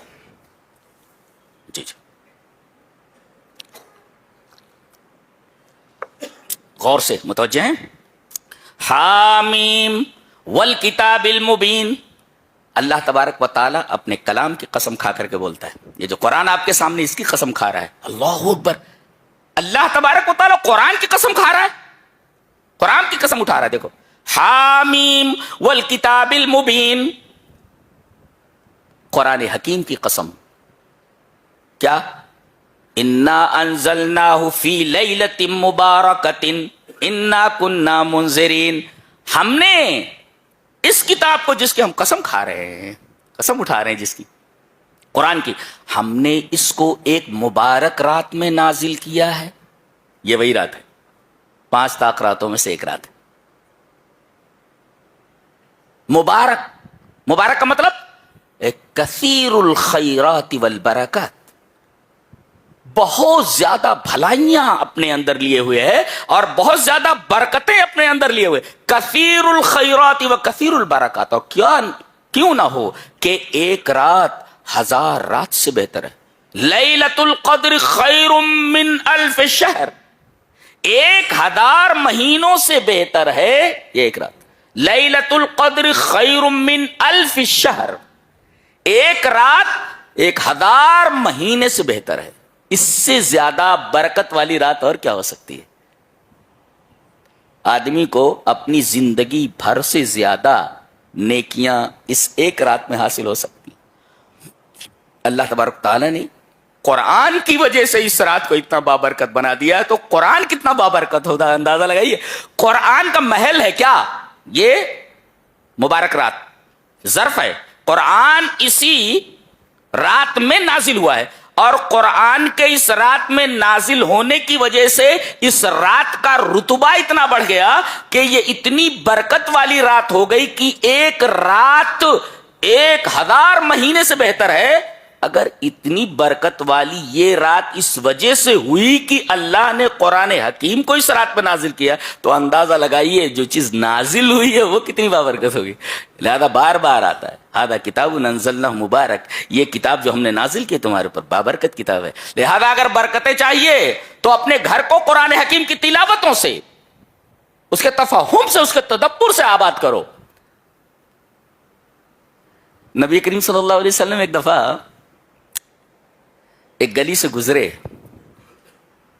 آواز سن کر ٹھہر گئے، مسلم شریف کی روایت ہے، آواز دیکھا تو ابو موسیٰ اشعری اپنے گھر میں قرآن حکیم کی تلاوت کر رہے ہیں، آواز بہت پیاری تھی، عرب ہیں، زبان ہی عربی ہے، قرآن حکیم بہت خوبصورت پڑھتے ہیں ابو موسیٰ اشعری۔ نبی کریم صلی اللہ علیہ وسلم تاریک گلی میں کھڑے ہوئے، تنہا کھڑے ہوئے اس گلی میں، اور گلی مکمل تاریک ہے۔ پہلے ایسا تھوڑی تھا کہ پولس لگے ہوئے ہیں، ان کے اوپر لائٹس ہیں اور چاروں طرف اجالا ہے، گلی تاریک ہے، اس میں وہ ہستی کھڑی ہوئی ہے اندھیرے میں جس ہستی کے اوپر وہ کلام نازل ہوا ہے، اور جب تک ابو موسیٰ اشعری پڑھتے رہے تب تک ہمارا نبی اس تاریک گلی کے اندر کھڑا رہا۔ اندازہ لگائیے کہ قرآن حکیم کتنی بابرکت کتاب، اور کتنے بابرکت تھے وہ لوگ کہ رات میں ان کے گھروں سے قرآن حکیم کی تلاوت کی آوازیں آتی تھی. تبھی اللہ تبارک تعالیٰ نے پوری دنیا ان کے حوالے کر دی. اونٹوں کے چرانے والوں کو, بکریوں کے چرانے والوں کو, جن کے پاس نہ کوئی سویلائزیشن نہیں, کوئی کلچر نہیں تھا,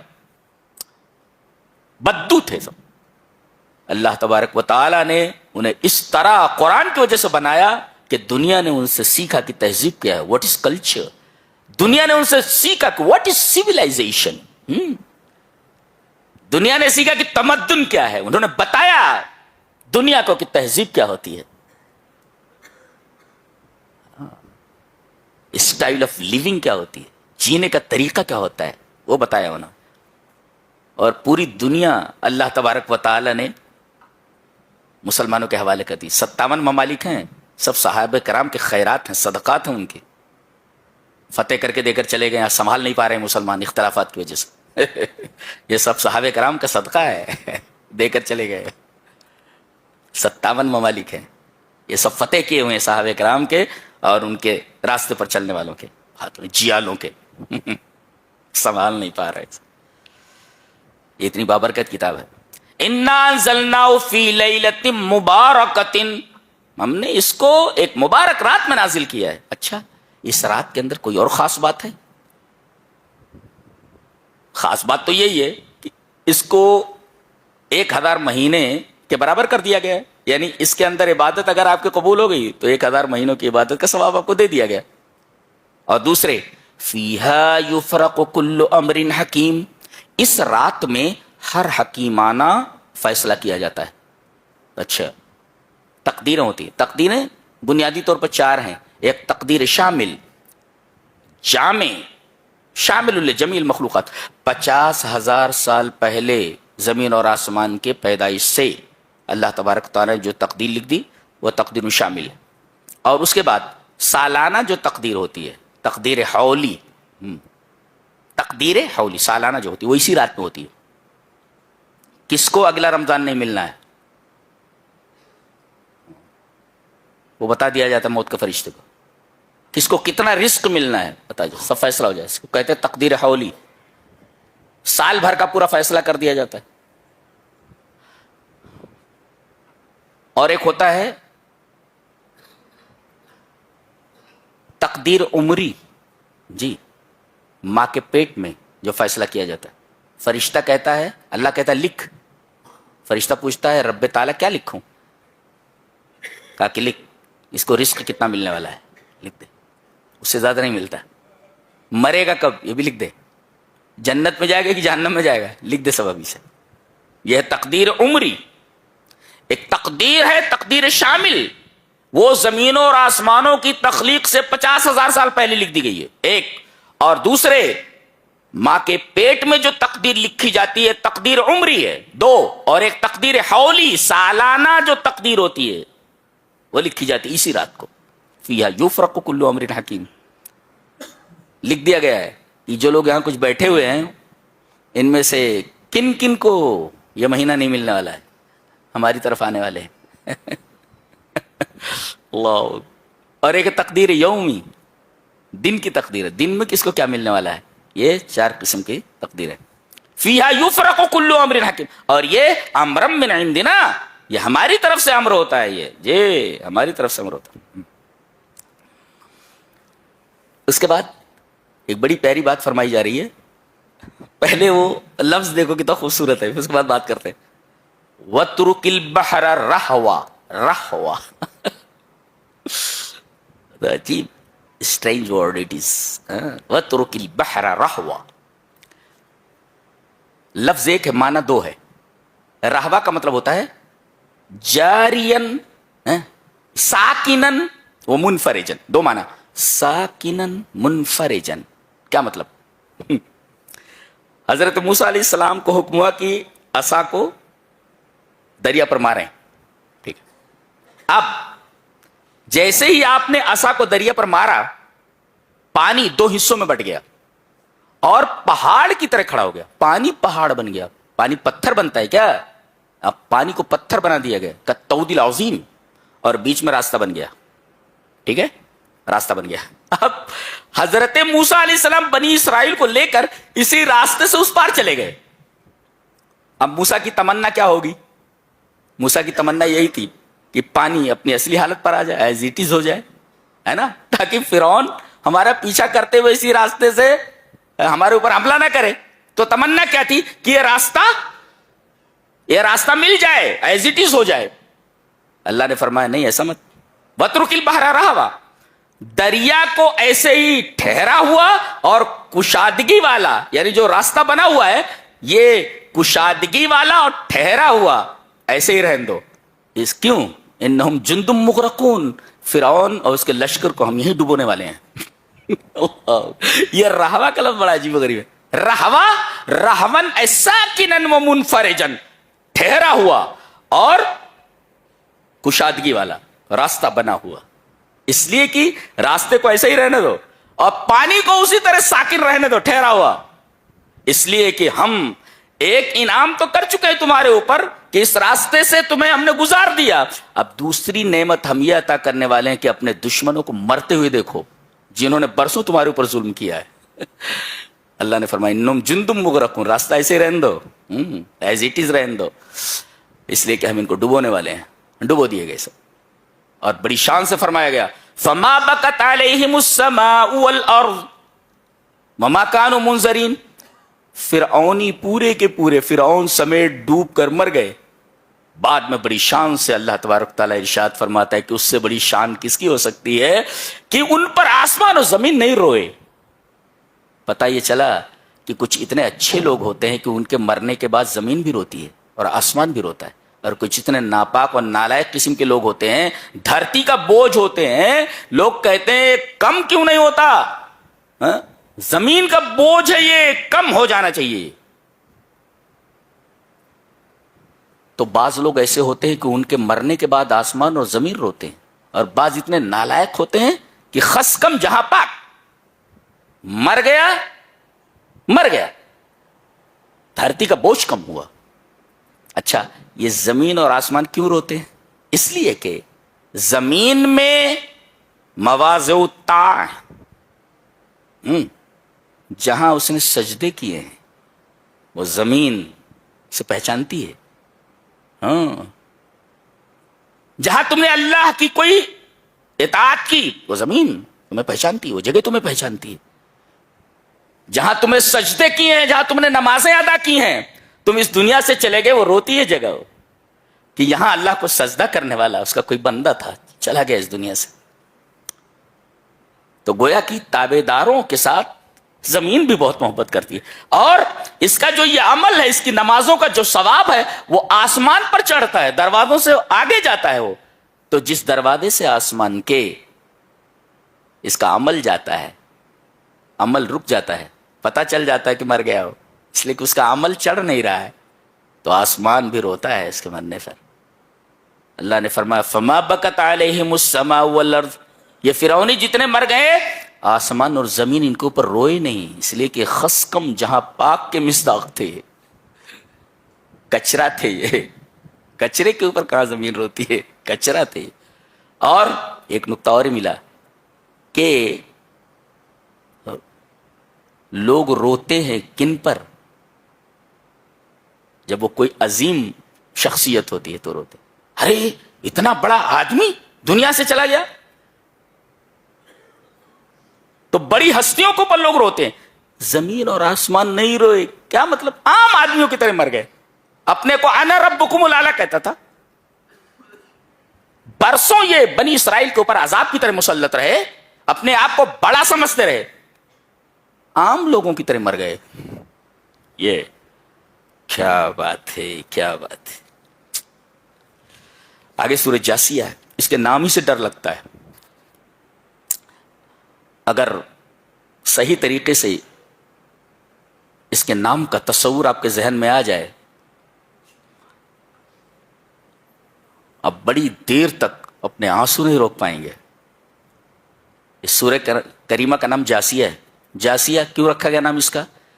لِأَنَّ الْخَلَائِقَ كُلَّهَا تَجْسُو عَلَى الرُّكَبِ فِي انتظار الحساب. قیامت کے دن تمام کی تمام مخلوق اپنے گھٹنوں کے بل بیٹھی ہوئی ہوگی حساب کے انتظار میں. گھٹنوں کے بل بیٹھے ہونا یہ ڈر کی علامت ہے. گھٹنوں کے بل بیٹھا ہونا, پوری مخلوق گھٹنوں کے بل بیٹھی ہوئی ہوگی انتظار حساب میں کہ ہمارے ساتھ کیا معاملہ کیا جانے والا ہے. اس سورہ کریمہ کا نام جاسیہ اس وجہ سے رکھا گیا ہے. وہاں ساری اکڑ پھو نکل جائے گی, سارے کے سارے گھٹنوں کے بل بیٹھے ہوئے ہوں گے. لِأَنَّ الْخَلَائِقَ كُلَّهَا تَجْسُو يَوْمَ الْقِيَامَةِ عَلَى الرُّكَبِ فِي انتظار الحساب. اس سورہ کریمہ کا نام جاسیہ اس وجہ سے ہے کہ قیامت کے جسائے جسمانے گھٹنوں کے بل بیٹھنا, گھٹنے کے بل بیٹھے ہوں گے قیامت کے دن انتظار حساب میں کہ ہمارے ساتھ معاملہ کیا کیا جانے والا ہے. داہنے ہاتھ میں نامہ اعمال دیا جانے والا ہے, بائیں جہنم میں جانے والے ہیں کہ جنت میں. انتظار حساب میں فائنل ڈیسیزن, فائنل ورڈکٹ آنے والا ہے کہ اس کے بعد پھر کوئی فیصلہ نہیں ہوتا. فائنل ورڈکٹ ہے, آخری فیصلہ, لاسٹ ڈیسیزن. جنت میں جانا ہے, نو آپشن.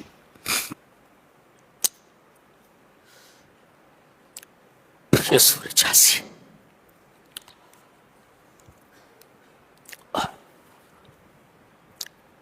وَتَرَى كُلَّ أُمَّةٍ جَاسِيَةً, تمام امتوں کو آپ دیکھیں گے کہ وہ گھٹنوں کے بل بیٹھے ہوئے ہیں.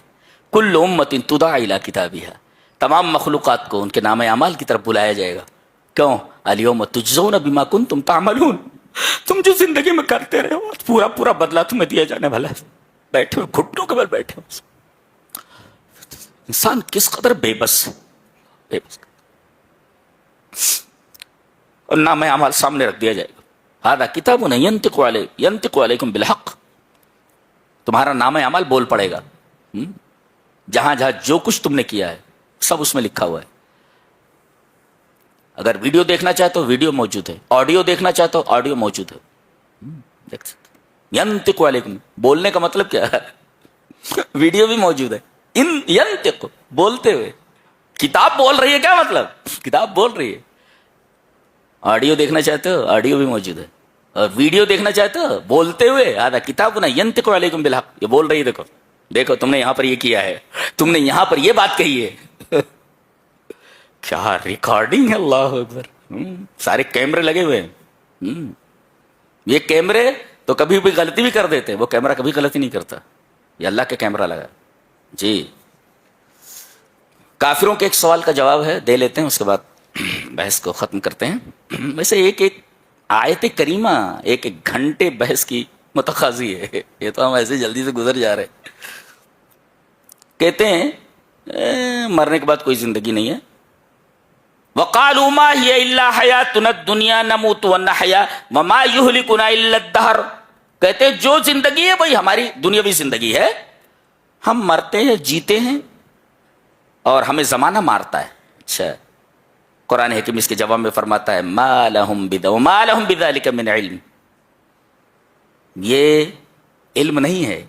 اِنْهُمْ إِلَّا يَظُنُّونَ, یہ اٹکل پچھو باتیں کر رہے ہیں, یہ عقلی بات نہیں ہے, غیر منطقی بات ہے. یہ illogical کہ ہم مرتے ہیں اور جیتے ہیں اور جو کچھ ہے یہی دنیاوی زندگی ہے, اس کے بعد شنیہ شنیہ شنیہ, آگے کچھ بھی نہیں. قرآن حکیم نے کہا کہ یہ علم نہیں ہے. چلیے کون مارتا ہے؟ زمانہ مارتا ہے. اچھا, وَمَا يُهْلِكُنَا إِلَّا الدَّهْرُ, ہمیں زمانہ مارتا ہے. چلیے پہلے یہ پوچھ لیتے ہیں کہ مرنے کے بعد کوئی زندگی نہیں ہے, سارا معاملہ یہ ختم ہو جا رہا, تو یہ بتاؤ کہ مظلوموں کو ظالموں سے انصاف کب دلایا جائے گا؟ جی یہ سوال ہے, ایک اخلاقی سوال ہے.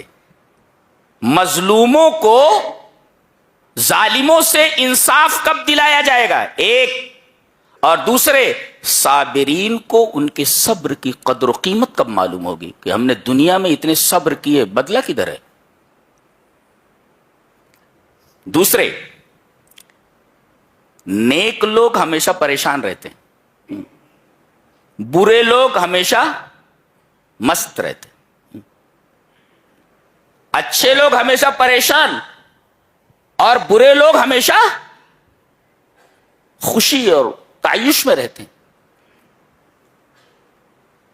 قتل کرتے کہ آدمی اچھا وکیل رکھ کر کے بچ جاتا ہے. یہ مقتول کو بدلہ دلانے والا کون؟ لہذا ایک ایسا عالم ہونا چاہیے جہاں پر بدلہ دیا جا سکے ان کے عملوں کا. اور زمانہ کسے کہتے ہیں؟ مرور ایام کو، پیسیج آف ٹائم، گزرنا. زمانہ گزر رہا ہے.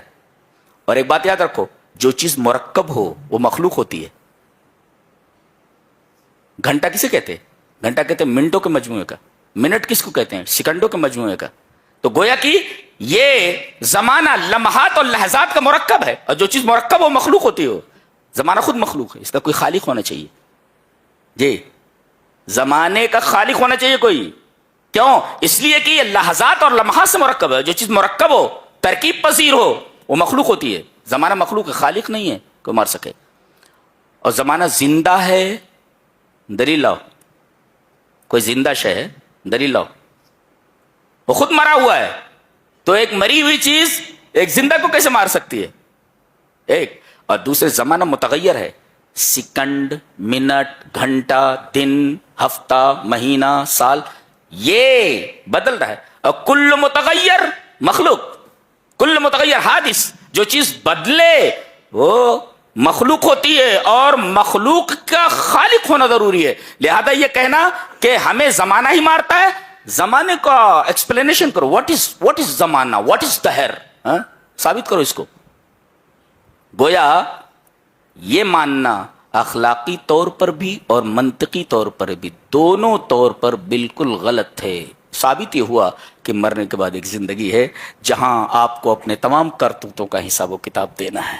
یہ رہا 25ویں پارے کا خلاصہ. اللہ ہمیں نیک عمل اور اچھی سمجھ کی توفیق عطا فرمائے. وآخر دعوانا الحمدللہ. آپ اکثر بنا وجہ اداس، تھکا ہوا یا بہت کمزور محسوس کرتے ہیں؟ رکیے، دوائیوں کی طرف بھاگنے سے پہلے ہمارے نبی صلی اللہ علیہ وسلم کا بتایا ہوا یہ خاص نسخہ آزمائیں. اسے تلبینہ کہتے ہیں. صحیح بخاری کی حدیث ہے کہ تلبینہ بیمار کے دل کو سکون دیتا ہے اور غم کو دور کرتا ہے. اور آج سائنس کیا کہتی ہے؟ جو یعنی بارلی میں ایسے نیوٹرینٹس ہوتے ہیں جو آپ کے برین میں ہیپی ہارمونز بڑھاتے ہیں. یہ ڈپریشن اور کمزوری کا قدرتی علاج ہے. تو آج ہی اس سنت طریقے کو اپنائیں، صحت بھی پائیں اور ثواب بھی.